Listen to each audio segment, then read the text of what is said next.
You're now tuned into the Real Rap Radio Show. I'm your host, Walil Archer on Downtown Hot Radio. I have my special guest with me. I have author Heather M. Larribas. How are you today? I'm great. How are you? I'm doing wonderful. I'm doing Good. wonderful. So Good. excited to have you on my show today. Thank you for having me. My pleasure. So let's talk about your book today. Okay. Let the listeners know the title of your book. It's called The Voice of Faith, based on a life-changing true story. I've been an author for the Voice of Faith series, A Faith Under Fire. Okay. And how did you come up with that title? God. God actually showed me, he showed me a picture of what my book would look like. There's three of that for the series. And he's been showing me a picture of the fourth book that will be coming at some point. Faith Under Fire is just sums up everything with the book, Faith Under Fire. And what was the inspiration behind doing the series? Helping others to see that God is in your story, no matter what it looks like on the outside, whether it's doesn't look normal on the outside when he's doing work in your story, to help others to create the space for God to come into their life, to change their life. God mentioned to help others with marriages or their faith. It's not even all about the marriage, it's about just general faith and listening and being obedient to God. I always say that there's a promise, there is a process, and there's a payoff. And a promise was he showed me a picture that I didn't realize was going to take 7 years to get. The process was that everything looked backwards. It did not look anything like what the promise was, going through the loneliness, the abandonment. But the payoff was to allow him to do the work and not to be unwavered for my faith. I mean, he will put us through tests and trials. Um, and then so I always try to use those three words. There's a promise that he gives us, there's a process, and there's a payoff. Okay, nice. Now let's start with your first series. Mhm. What was the inspiration behind that particular book? Just the inspiration. I believe when I wrote the book, I didn't realize that it would take those 7 years because I was given in a picture from the Spirit in 2015 that seemed like it was going to happen like right away. But that picture did not come until 2022. So the first book, I believe, as I reread it, it's almost like a snapshot of what he was going to do. And the second and the third book is the process that I mentioned of how it did not look normal on the outside, but I kept my faith. Interesting enough, the third book doesn't even bring what has happened from 2021 to now.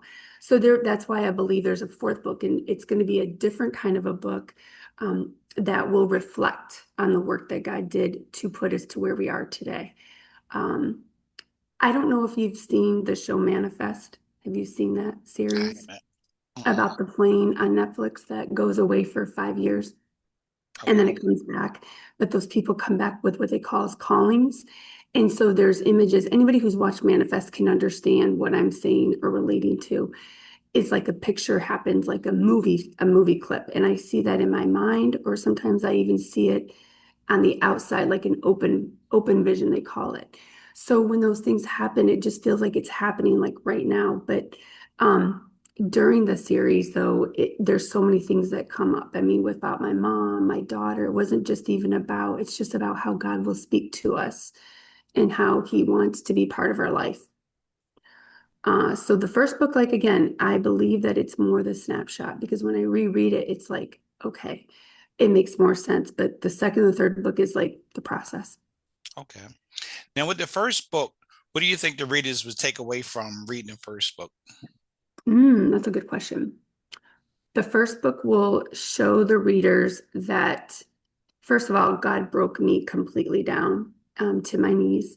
So he restored my faith first in the book because I was running my own life. I was doing whatever I wanted. Um, but I would hear that little voice or I would feel that nudge, that impression that God would give me. My first book is where I actually kind of more been restored. And then how I started fighting for my marriage for him um, in the first book and just in really chasing Jesus, because I believe the more you chase Jesus, the more he opens himself up to you because he already knows you. He's created you. So that would be more of my first book is, and people would get mad. I mean, they're like, oh my gosh, you're crazy, to stay in something like that because it was painful. But when you have to trust and when you can't see the outcome, but you know that God's working, you have to stay in the faith. So in mine, it's ripping me apart. I mean, I was the devil at one point.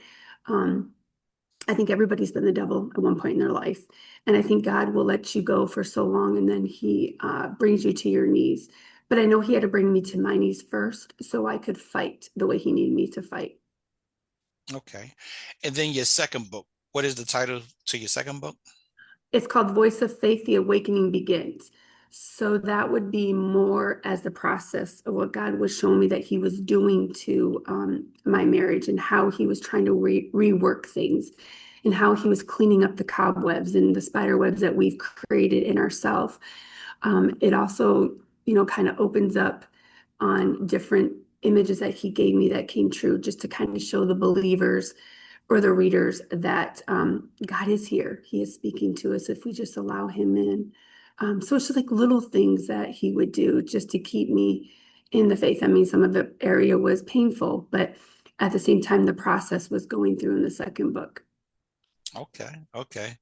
And with the second book, what do you think the readers would take away from reading the second book? Oh, they would want the third book because I left it as a cliffhanger because that was my life. Like those books were exactly how my life was being led. In the second book, you don't know what happens because I didn't know what was happening until the third book actually comes into fruition. Okay. So now we're up to the third book. Yeah. What would you That like to one, share? Oh, go ahead. oh, say that one was called The Voice of Faith, Following God's Path, Part 3. Okay. Now, what would you like to share from that particular book? Interesting enough, I thought that was the last of the book, except for the one image that was given to me in 2015 of June, still didn't come the way I seen it. So that one leads all the way up to 20, let me see, 2002, actually end of 2019, kind of going into 2020. And then that's why the fourth book has to be the 2020, 2020, 21, 22, 23, 24, now 25. Um, Again, that book, it looks like at the end that everything looks like we're on the right track, but it was still more I had to go through. Actually, not even me, but he had to go through to get him to fall his knees. Okay. The third book is a lot about like different visions I would see for like my mother, just different, my daughter. I mean, there's just a lot of things. The third book shows where I actually had to divorce him. And so it was painful, very painful. But you have to be obedient to God when it doesn't make sense. Like I would never have thought I would have to divorce this man. Um, but I had to in order to get to where I am today, which was what, 7 years later. Okay. And when writing the books, did you experience writer's block at any point? I did the first one, actually, only the first one.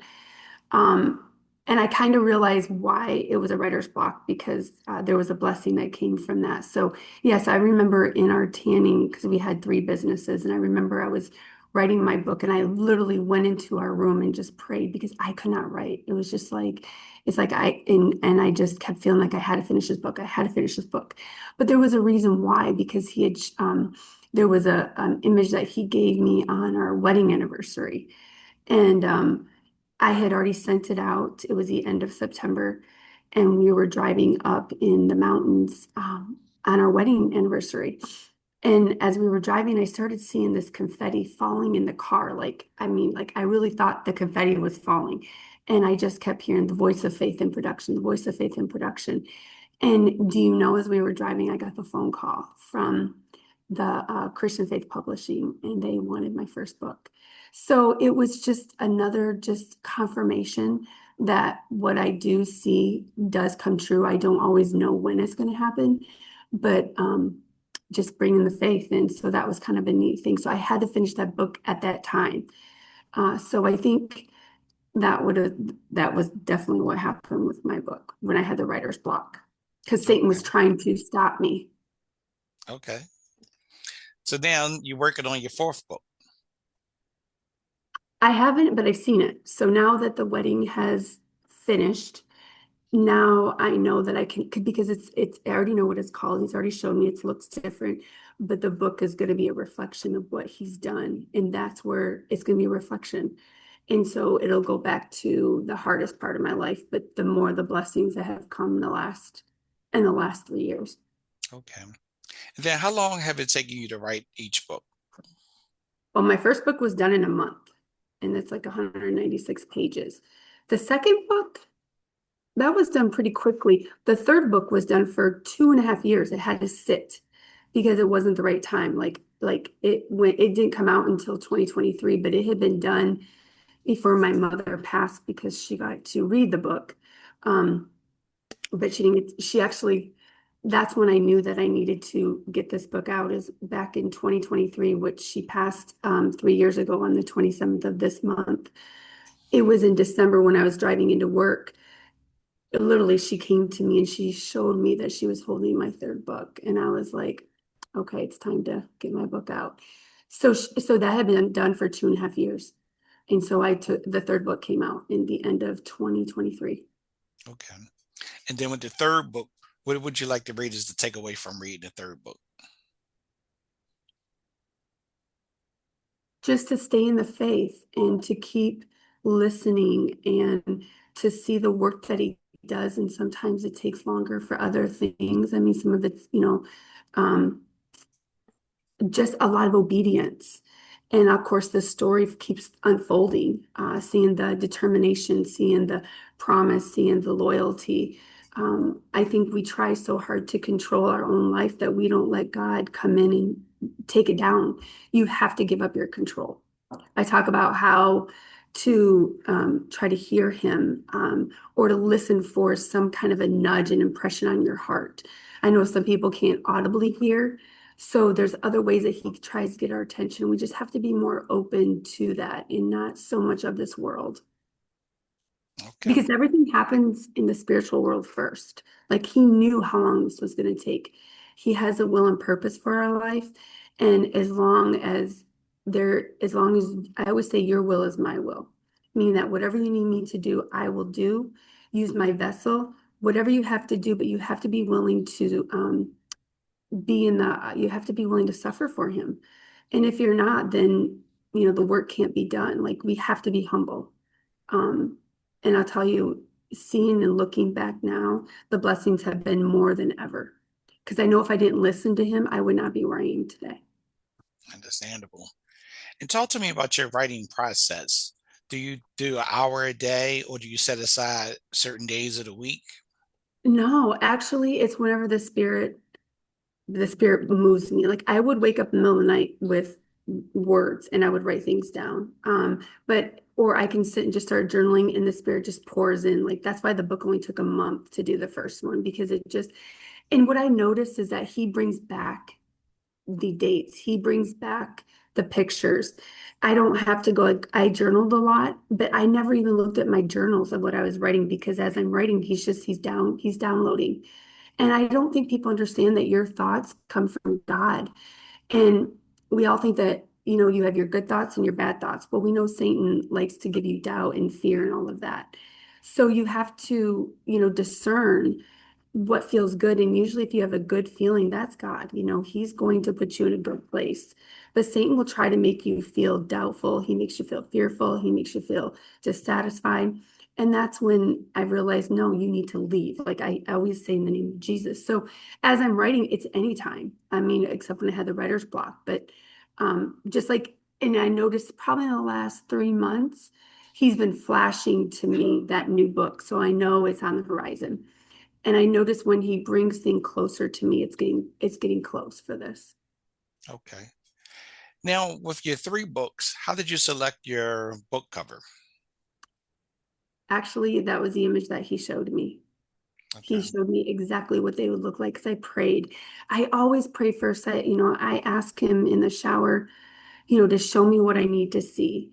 Help whoever comes into my life. Use my vessel. Use my body to do your work. I mean, this temple is his. And I think people have to realize that if they just allow him to come in and not ego edging God out, right? So he showed me every book cover. That's why he showed me this next one is like the series is done, but the big book is the reflections. And it looks different than these three books. Understandable. And where can Mhm. people purchase your book from? Amazon, they could purchase them. They're on Barnes and Nobles. They're all over. All you have to do is type in my name and it comes up. And of course, I have my website, The Voice of Faith. I just want to read it because it's kind of hard to always give exactly the right thing because it's a little bit of a different one. It's called The Voice of Faith book.wixsite.com, and it's called The Faith Under Fire. And there's podcasts and stuff like that. And there's questions that people can, if they want to talk with me, and be guided, because I mean, this is the spirit has to guide you. If there's nothing that I get, like if somebody asks me a question and I hear nothing, it's because he's not ready to give out any messages because he's still moving chess pieces around. Or like I always kind of think of that as he's moving this person around or that person. A lot of times I can see the outcome, and then as I'm going through the fire of it, that's when he opens up what is to be next. Okay. And as we close out, any final Mhm. thoughts or closing remarks? Just that I would hope that my readers could read the book and start opening up their faith, and to know that they're not alone, they're not abandoned, that God is in your story every single the moment, and that He wants you to be obedient to Him, and He wants the best for your life. If we just get out of His way, He will prepare the way. And if it's not what He wants for you, then He will take the feelings away. He will take the path away, and He will open the path for you. I think the biggest thing, especially in this time in the world, we need to have more obedience to Him. Okay, Heather, I'd like to thank you so much for doing the Thank interview. you. Thank you for having me. My pleasure. So that's my time today on the Real Rap Radio Show. I'll see you guys next time on the Real Rap Radio Show with your host, Walil Archer on Downtown Hot Radio. Peace and blessings, everyone. Thank you.